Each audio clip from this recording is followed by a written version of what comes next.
Many years before this story really begins, 10 big boatloads of those fierce warriors of Regos and Coregos visited Pingaree, landing suddenly upon the north end of the island, where they began to plunder and conquer, so as their custom. But the people of Pingaree, although neither so big nor so strong as their foes, were able to defeat them and drive them all back to the sea, where a great storm overtook the raiders from Regos and Coregos and destroyed them and their boats, not a single warrior returning to his own country. This defeat of the enemy seemed the more wonderful because the pearl fishers of Pingaree were mild and peaceful in disposition, and seldom quarreled even among themselves. Their only weapons were their oyster rakes, yet the fact remains that they drove their fierce enemies from Regos and Coregos from their shores.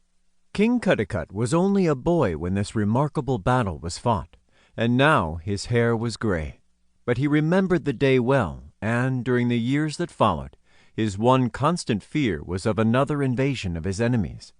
He feared they might send a more numerous army to his island, both for conquest and revenge, in which case there could be little hope of successfully opposing them. This anxiety on the part of King Cuddicut led him to keep a sharp lookout for strange boats, one of his men patrolling the beach constantly, but he was too wise to allow any fear to make him or his subjects unhappy.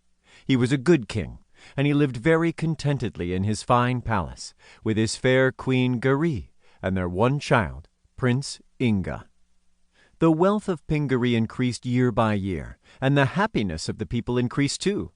Perhaps there was no place outside the land of Oz where contentment and peace were more manifest than on this pretty island, hidden in the besom of the Nonestic Ocean. Had these conditions remained undisturbed, there would have been no need to speak of Pingaree in this story.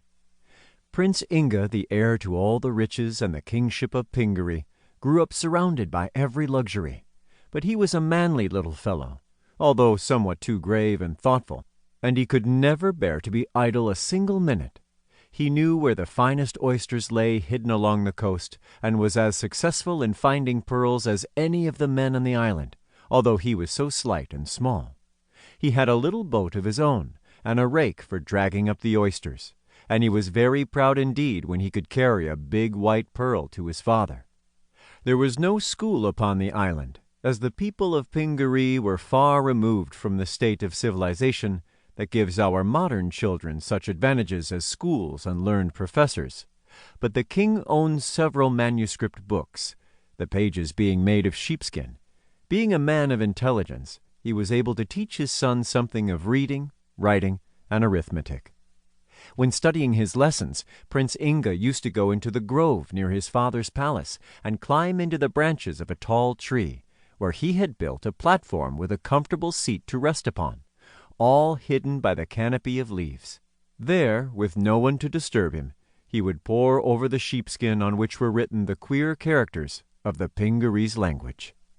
King Cuddicut was very proud of his little son, as well as he might be, and he soon felt a high respect for Inga's judgment, and thought that he was worthy to be taken into the confidence of his father in many matters of state.